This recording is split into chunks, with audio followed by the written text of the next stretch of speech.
africains. Mais personne ici n'a rien à vendre et personne n'aurait de quoi acheter. Ces gens ont dû fuir leur pays, ce sont des réfugiés.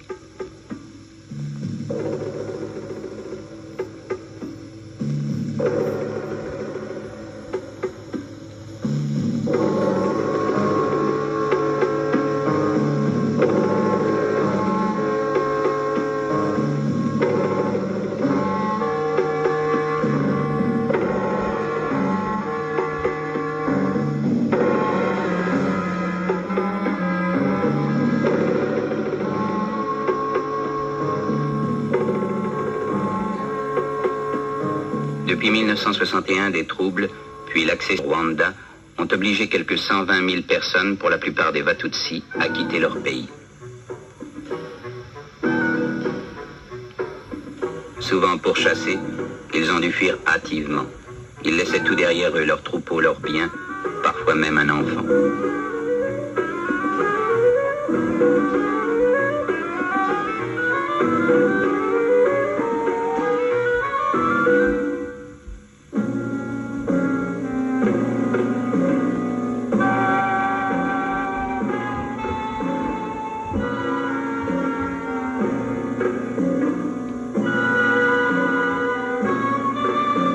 Se retrouvèrent des dizaines de milliers dans les pays limitrophes, Burundi, Ouganda, Tanganyika et provinces congolaises du Kivu.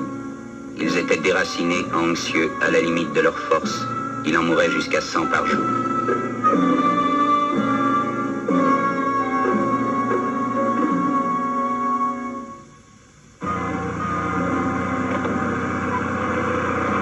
Les pays d'accueil sont alors eux-mêmes aux prises avec les problèmes nés de leur récente indépendance. Leurs gouvernements font appel à l'aide de la communauté internationale. Dès mars 1962, à la demande et de concert avec le Haut Commissariat des Nations Unies pour les réfugiés, la Ligue des sociétés de la Croix-Rouge accepte de coordonner des programmes de secours. Ainsi débute la phase d'urgence de l'opération. Il faut nourrir, vêtir, abriter, soigner.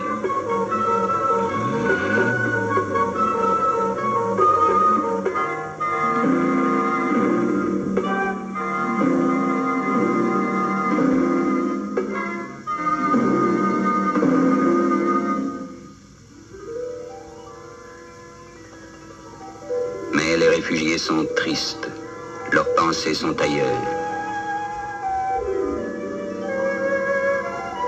Là-bas, au-delà des collines, il y a le pays de leur enfance, l'odeur familière du troupeau.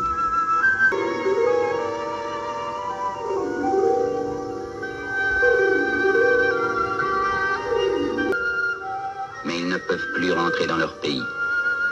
On décide alors de leur donner les moyens de reprendre ailleurs une vie normale. Le Haut Commissariat des Nations Unies pour les réfugiés confie à la Ligue des sociétés de la Croix-Rouge la responsabilité des opérations de réinstallation. Pour la Croix-Rouge débute une tâche nouvelle, plus longue que celle auquel elle est habituée, mais née aussi d'une situation d'urgence. Le siège de la délégation de la Ligue est installé à Bujumbura, capitale du Burundi, au bord du lac Tanganyika. Alors commence une entreprise peu commune qu'une poignée d'hommes va porter à bout de bras pendant 2 ans. La tâche est immense, le pays difficile. Ils parlementent avec les réfugiés pour les amener à accepter leur réinstallation, les convaincre que les terres qu'on leur offre sont bonnes, ce qui est vrai. Au Kivu, ils prennent contact avec les chefs des régions où se trouvent les terres que les autorités congolaises ont offertes. Il faut créer de bons rapports entre les populations locales et les nouveaux arrivants. Ils constituent à grand-peine un parc de véhicules pour transporter les réfugiés sur leurs nouvelles terres et maintenir la liaison entre les centres et le monde extérieur. Pour la Croix-Rouge, les réinstallations se feront au Burundi, dans la province congolaise du Kivu et au Tanganyika.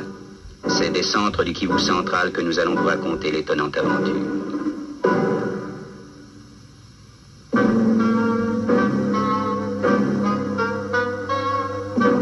Il y a 80 km entre Bukavu, siège de la sous-délégation de la Ligue, et les hautes montagnes du Kivu central. Les pistes sont difficiles, personne ne s'en occupe plus. La Croix-Rouge va devoir mettre sur pied son propre service d'entretien. Ce chemin, ses délégués vont le parcourir des centaines de fois à une allure qui ne dépassera jamais 15 km à l'heure.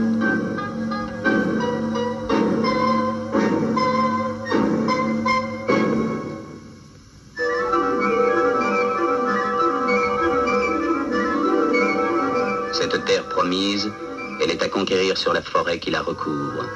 C'est ici qu'il faut bâtir des villages et gagner des champs cultivables. C'est ici qu'on va transporter camion après camion quelques 30 000 réfugiés.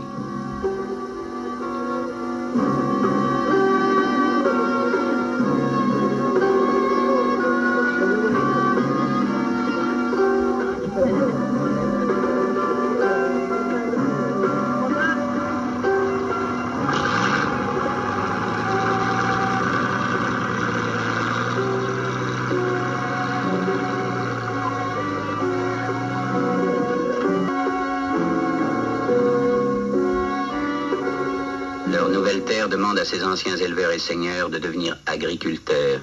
Mais il leur faut commencer par être bûcherons. C'est avec des houes, des machettes, des haches qu'ils engagent leur premier combat contre la forêt.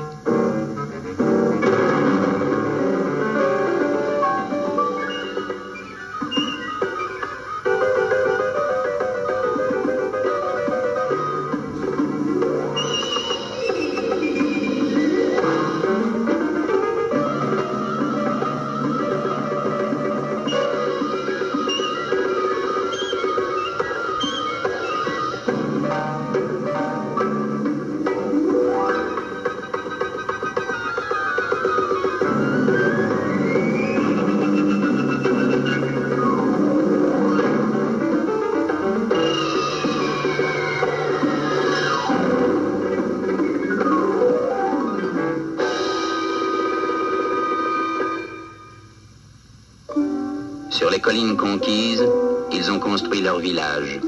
Chaque soir, de nouvelles familles ont un toit. À chacune, on distribue de 3 à 5 hectares de terre.